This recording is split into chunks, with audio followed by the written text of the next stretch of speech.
Мұқағали Мақатаев отан туралы өлеңді оқитын бір қызы Зере. Мен оның түнін сүйем, күнін сүйем, ағынды өзен асқартау гүлін сүйем.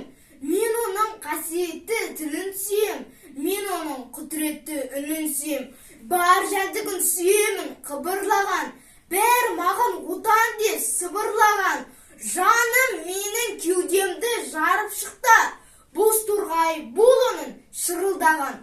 Отан, отан, бәрінен биік екен, мен оны мәңгілікке сүйіп етем.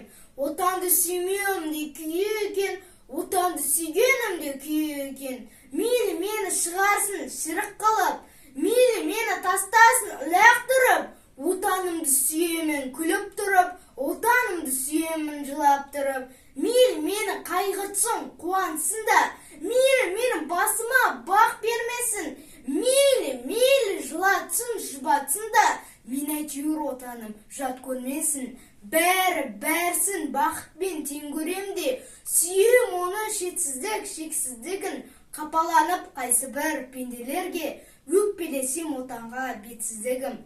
Басымды еп тіземді бүгіп тұрып, ажарымдай айдындай шуақтынып. Отанымды сүйемін күліп тұрып, отанымды сүйемін жылап тұрып.